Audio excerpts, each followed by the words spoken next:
and time will tell of whether this comes to pass or not. Mm-hmm. For as effective as Mario Cristobal is in recruiting, do you think because of his background as a player and a position coach that he's going to have more success, especially outside the state or outside the area along the offensive line than the other positions?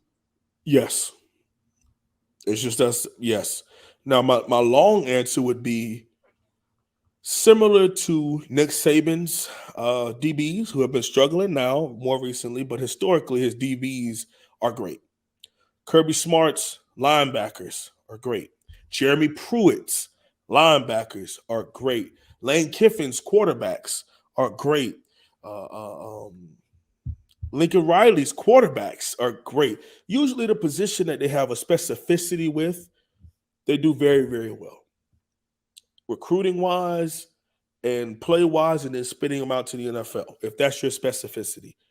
One thing I do know about Coach Cristobal is that he's going to have a good to great offensive line, and it's going to make the defensive line good or great also. But see, it's also starting to branch out a little bit further now, Mark. He's starting to develop bringing in tight ends.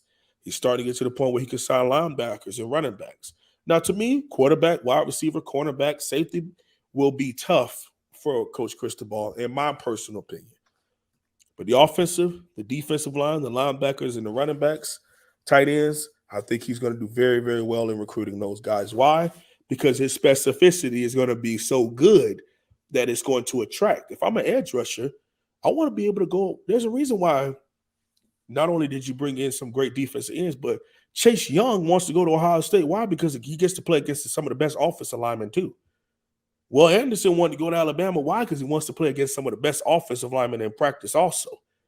He got to go head-to-head with Evan Neal also every day in practice since they were freshmen. So you bring in, of course, you build the Great Wall of Miami. That's what Miami fans are calling the offensive line that Coach Cristobal is creating. The Great Wall of Miami. You build that, that's going to help recruit quarterbacks, because who wouldn't want to play behind that? It's going to help recruit running backs, because who wouldn't want to run behind that? Tight ends, because who wouldn't want to be the 6'5", 270-pound guy that just gets to beat on the DN some more too? It's going to bring in some great defensive linemen, because they're going to want to practice against that to make them better. And linebackers love to play against offenses that have good offensive linemen and also have a defensive line that can protect them so they can scrape also.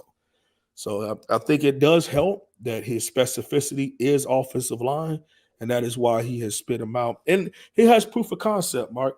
He's developed a top 10 pick at offensive line, a top 10 pick at defensive line, and he recruited, signed, and didn't see him through to his last season because he had it under Dan Lanning. But Noah Sewell is also a Mario Cristobal pick, signed and developed, and he had a better season, 120 tackles under Coach Cristobal in that scheme that they were running in defense. This year, he had 45 tackles as a junior. I'm just saying. Call a spade a spade.